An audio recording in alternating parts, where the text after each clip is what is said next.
at Lincoln Center. It was spring semester 1992, and the first time since matriculating at the school I'd been directed to an off-campus location for a chamber music coaching. The first two floors of the 69th Street studio on the west side of Manhattan, 4 doors west of Central Park. We entered not to rest, but to work, not to pray, but to play music in what was turning out to be at once Albert's home, his studio, and his chamber music venue. Albert was a harpsichordist virtuoso, a lapsed church organist, an early music impressionado. Albert was a harpsichord virtuoso, a lapsed church organist, and an early music I'm still gonna fuck it up. The debacle. I always say debacle. And nobody says that. I have lots of that.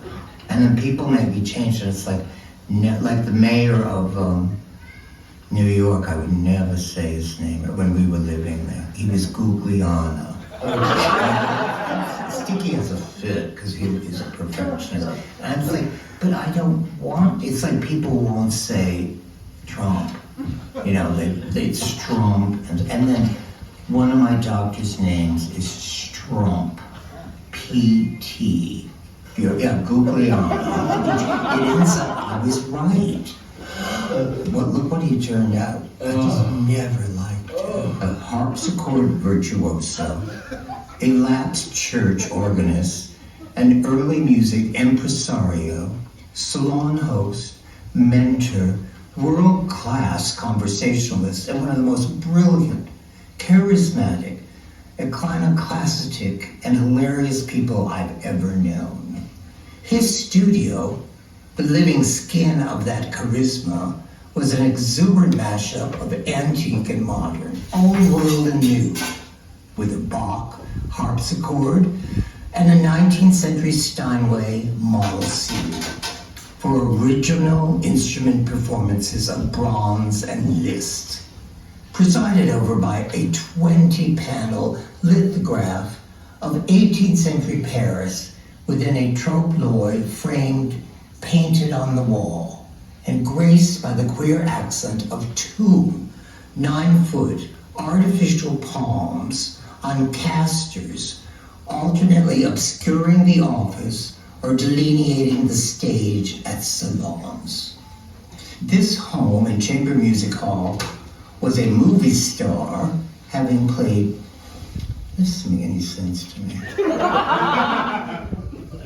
Oh, the home was a star, okay. This home and chamber music hall was a movie star, having played Joe Gideon's apartment in All That Jazz. Albert's eyes rolled hard whenever the subject came up.